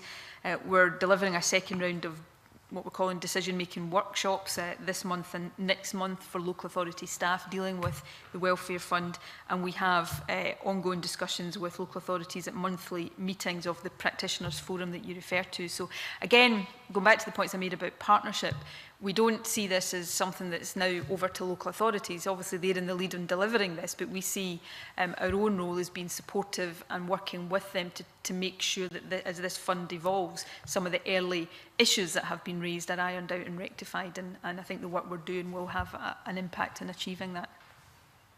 Thank you, Convener. Can I ask if there is any input from the voluntary sector into the practitioners working group, or is there another forum that they can input into and let government and COSLA know where they're finding certain anomalies? Because we heard earlier from Citizens Advice that there was one particular area that they had some concerns around. There's no third sector representation on that practitioners forum. We have a reference group that helps to garner feedback in that respect, but that's something I'm happy to give some further thought to, because I think you raise an important point. Often it will be third sector organisations, if there are anomalies or things not working as they should be, they'll be picking it up first and foremost. So I'll take that away and see if there's more we can do. We have been encouraging third sector organisations to use their networks to raise awareness of the Welfare Fund, but it's as important that we get their feedback. So there are ways in which that already happens, but as I say, I'll give some thought to whether there's more we can do to ensure that that happens and that we don't miss any of that valuable experience. Thank you, Convener. Ken? Thank you, Convener. Thank you, Deputy First Minister. Just in your letter, just pick up on the letter you wrote to the Convener on the 22nd September. You've talked about working with local authorities to actively encourage them to target specific areas of community care grant to take up locally with cross-sector partners, and also to introduce further flexibilities. Just wondering if you wanted to expand on that point. You said you're going to keep us apprised about that. So really just to expand where you think community grant can be varied, how it will be varied, and what the aim of that would be. Is it to address unmet need? Is it to pursue a particular policy objective? Point. I'm sorry. I'm just. I'm just looking at the letter you're quoting from. The reference to further flexibilities there is what I referred to earlier on in terms of some of the revisals to the guidance that we have made. So in respect of. Made? No, there have been some made already. We will continue to look at whether there are more needed, but one of the specific ones I mentioned in relation to community care grants was around the fact that under the revised guidance there is no longer a stipulation that somebody has to be on a qualifying benefit. So if there is need, they can access community care grants regardless of that, which mirrors the situation with crisis grants. So these flexibilities are the kind of things I spoke about, and we'll send a more detailed written answer to in terms of some of the changes that have been made to the guidance. But we'll continue. You know, this is I suppose this is a point I want to stress. This is a new fund being operated in a new way. It's an evolving process. So, you know, if people are coming, whether that's third sector or local authorities themselves or indeed the committee, coming to say, look, here's something that might not be working exactly as you intended, would there be a case for changing it? We're not close-minded to that, and we'll continue to work closely through the kind of structures I spoke about a minute ago with local authorities to keep an eye on all of that. I agree. I accept absolutely. It's a new fund, but the need is not new. The need has always been there. In fact, there were funds meeting this need beforehand. So that's just what I'm trying to get at. You've said here you're going to target specific areas. You're going to target take-up. You're going to try and, I imagine that means improve take-up, working with cross-sector partners. Just wondering what areas you might... I said earlier on, I mean, you're absolutely right that we have, we kind of modelled and predicted uptake based on uptake previously to the social fund, the predecessor schemes. I said earlier on, we're encouraging third sector organisations to use their networks to raise awareness of the fund. So there's a whole variety of things we're doing. I think MSPs in their own constituencies have got a role to play here in making sure that people are aware of what's available here. You're absolutely right, the need is there. I said in response, I can't remember if it was to Kevin or Jamie, that when we set out the predicted uptake, we did that on a completely flat basis, you know, so consistent month to month. It may be that that's not the experience. It may be it wasn't entirely the experience of the old fund that you see winter months where the demand goes up. So, you know, we're not complacent about this. You know, we have, in the government, we didn't go to the, and you'll appreciate that it's not always easy to find additional money within government budgets. So we didn't go to the effort of doing that for this money not to be spent. We want to make sure people can access this, and we'll continue to do it. I think the committee and everybody's been surprised that the uptake hasn't been there. And clearly I think people are very pleased to have had money from the Scottish Government to supplement the DWP transfer. It's more just in this particular case whether you've got any examples, any particular groups that you're going to target. I'm not entirely sure what you're... You're going to target specific, target take-up with cross-sector partners. I'm just wondering, at this stage, have you worked out, you know, is that, I don't know, single-parent families, ex-offenders? I just wasn't quite sure who the partners were and which particular groups you might be partnering. What we're talking about there is working with housing associations, for example, tenants groups, third sector organisations in general, to get them to use their, so it's not looking particularly at a particular demographic, it's using those networks to, as widely as we can, make sure people are aware of the support that's available. That's fine, it's general and specific. Can I ask two other questions? Convener, one of the difficulties clearly is the interaction between the Scottish Government schemes and the Westminster schemes. The DWP has effectively, I'm not sure if offloaded is the right word, but pushed it out to local authorities. Yeah, so, you know, for lots of reasons, one of which would be to manage risk. Now, the difficulty, of course, is the Scottish Government is stepping in to mitigate that risk. And it'd be interesting to explore at what point the Scottish Government thinks that the public authorities in Scotland should observe DWP policy, at which point it should step in and possibly go against that. One very specific example came up, I think, in the recent briefing, and that is there was a lack of clarity about whether or not you could use discretionary funds, crisis grants or community care grants, in the event that a family was facing DWP sanctions. So a family or somebody's being sanctioned by the DWP, and they're in real need. And there was conflicting advice about whether or not you should observe the sanctions or intervene. So that shows, this is one example where there's an interface. I just wonder if you could clarify in these circumstances what the authorities should do. I mean, local authorities, you know, I don't like the changes that have been made by the DWP. I cannot advise local authorities not to comply with the law, and you know they require to do that. In terms of the specific point about sanctions and the sanctions regime and the kind of amended sanctions regime is one of the concerns about, you know, vulnerable people often with children falling very easily into sanctions and then, you know, having to deal with the impact of that on their daily lives. Basically, through the crisis grants part of the welfare fund, local authorities can help people on low incomes in an emergency or a disaster. What they can't do is help with regular day-to-day living expenses for people who are subject to DWP sanctions, because it's not something I like, that is a reserved matter. And the guidance that we've talked about already is explicit on that, that local authorities through the Welfare Fund can't use community care grants and crisis grants to undermine the sanctions and disallowances regime of the DWP. So they can only be used to meet expenses that are genuinely associated with crisis or disaster, not ongoing expenses. And the reason for that is because there are hardship payments also provided by the DWP. So, you know, local authorities have to work within that. Now it comes back to my strong view that we should have the ability to set our own rules in these things and have rules that, you know, are humane, encourage people into work and don't allow people to abuse the welfare system, but nevertheless are humane and don't push people into penury. But we have to work within the system, and we're pushing the boundaries of that as much as possible, but local authorities have to comply with the law. One final question.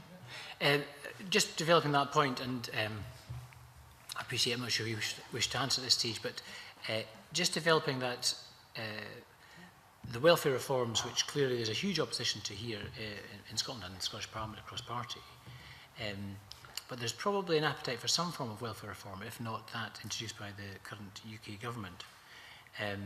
Now, when, under the plans, we were talking about this under the council tax reduction scheme, when a lot of the plans that your government has in place, if they were implemented following a successful vote for the independence campaign next year, it would be 2018 probably, by which point, just give an example, the universal credit will probably be in place. Yeah, well, maybe yes, indeed, it's been delayed so much. But can you just ask in principle, do you support the universal credit? I haven't, I think I've said it to this committee before, if you read what universal credit is meant to do, then I think it's hard to take issue with the intended principle of universal credit. The more I learn about, the more I know about, the more I see the impact of the changes that will lead to and be encompassed in universal credit, the more serious doubt I have that it will deliver on those objectives. One thing I've said, and again I'm on record as saying I don't agree with around universal credit, is the putting housing benefit into that, because I think housing costs do deserve to be dealt with separately and distinctively. I also have issues about some of what I've described as the kind of process issues around universal credit, which relate to single household payments, for example, the move to monthly payments. The latter of those, I think, have serious implications for vulnerable people who find it difficult to manage. I think the single household payment, frankly, for women, I think it undermines the independence of women in the whole system. So I do have serious concerns about universal credit. As you said, by in terms of your 2018 point, we have said that after a successful vote for independence, which I'm glad to hear you talk about so positively, How's your positive response? That we would envisage a short period of shared administration of the welfare system. And if you recall the first report of the expert group on welfare, that was as much to do with the fact that a lot of welfare payments for people in England are administered from centres in Scotland as opposed to any benefit for Scotland. In that period of shared administration, we've been very clear there would be things we would absolutely demand the ability to do, or ensure we had the ability to do. Abolishing the bedroom taxes, one of them, making some of these changes around universal credit, if universal credit has been rolled out to any great extent by then, which is still an open question. As you know, more substantial changes to the welfare system would have to be legislated for through Parliament. So, the time it takes to do that would mean that by the time in 2018 you were moving to a standalone administration system, you would, have had the time to make those legislative changes. So those timescales come together quite well. But my last point would be that some of the uncertainty, most of the uncertainty around this comes from, at the moment, that we have no absolute certainty of what we will inherit in 2016 if Scotland becomes independent. The extent to which universal credit will or won't have been rolled out is an open question at the moment. So clearly we have to, keep that in mind and keep a close eye on progress or lack of it if the last period is anything to go by. Thank you, Convener. Just picking up briefly the issue of sanctions. I mean, obviously, that's what kind of thing that happens when you don't have control over policy. You have policies that really most people are very uncomfortable with. And from an individual perspective as an MSP, I mean, obviously, you try to effect practical solutions for your constituents. And one way forward would be for individual MSPs to try to have the sanction lifted. The same with local authorities to do what they could help. The same with third sector organisations, and that's of course what happens on the ground. But going back to the issue of community care grants and the way that this is to work in partnership with local players, if you like. We had a brief discussion on the kind of principle of that in our previous session this morning, Deputy First Minister, and indeed Douglas Proudfoot was termed to be evangelical about the prospects for community care grants, which I think was a fair comment, because I think it is an opportunity to intervene in a positive way to seek changes over the long term. And I just wondered, Deputy First Minister, what kind of things you foresee, given this is an example of something where we do have control when we can effect different outcomes. I didn't hear Douglas speak about this morning, but from what you've said there, he's 100% correct. That's the advantage of having these funds now devolved and administered by local authorities, because they are able then to join it up with the other bits of support they're able to provide. And community care grants, instead of being, as will have often been the case in the past, used very reactively, can be used more preventatively to stop people having to go into care or to stop people falling into difficulties. And the ability of local authorities to do that and to see the welfare fund not in isolation but as part of the totality of the support they can provide is infinitely improved by the fact that they now administer it. Conversely, because we still have the disjoint between what we do and the bulk of the social security system, which is reserved, you get these difficult issues like the interaction between the sanctions regime and what the welfare fund can and can't do. So in a sense, what we're demonstrating, I say we, local authorities are demonstrating this day and daily just now, and will continue to do even more so, is demonstrate the benefits of that joined up policy that comes from having powers in the one place as opposed to split between different governments. Yeah, I think it may well have been covered there in the Deputy First Minister's answer, but it was about that issue of, yes, there is, I think, very, very good intention across local authorities in Scotland to be able to take advantage, if you like, of that ability to target where possible. But my concern is that as we have further rollout of what's called welfare reform coming from the UK government, that stymies some of that good work. And well, to me it would just be another reason to be pushing constantly for further devolved powers in terms of welfare, etc. And I just wanted an assurance that the Deputy First Minister continued to do so. The member can have an absolutely firm reassurance that I will continue to press for welfare powers and lots of other powers to be transferred to this Parliament. But the point there, I think, is probably one of the most fundamental kind of, in principle points underpinning this whole debate, that, we have got, it's not perfect, it's not the case that we can't do more and get better at this, but we've got a very strong commitment in this Parliament to prevention.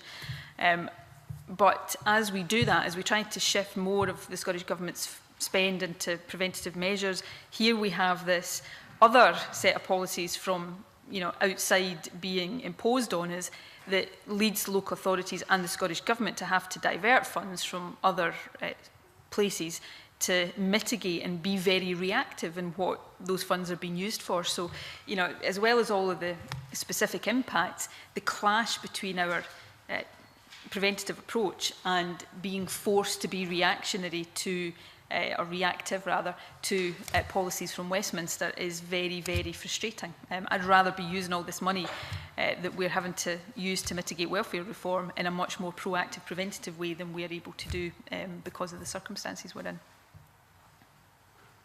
There's a couple of final points from me, Cabinet Secretary.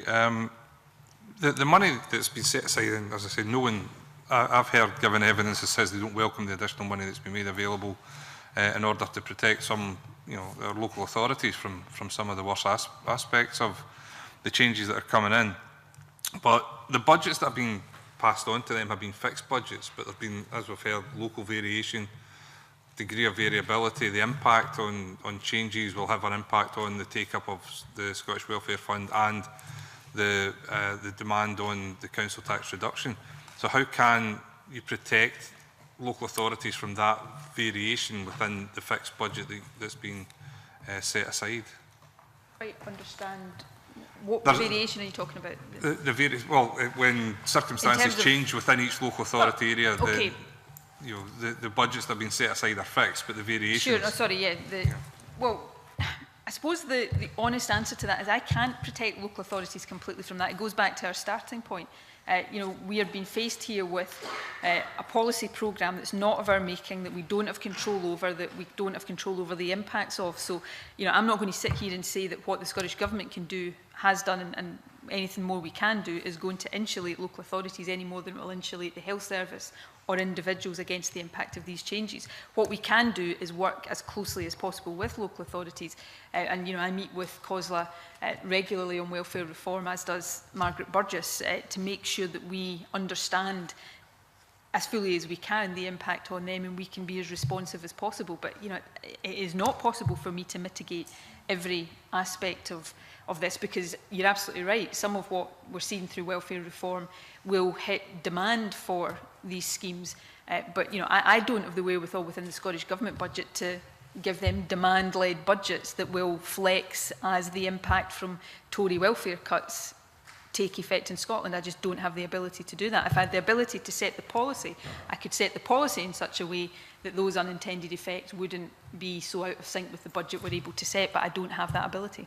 That's fair enough. And one final question. The analysis that was done of the impact of the welfare reforms in terms of gender, I think, was probably not surprising, but it was certainly very helpful to actually see that analysis being produced. Has any work been done on an analysis of the gender impact or the gender take-up of the Scottish Welfare Fund? Are you proposing to do anything in respect of that?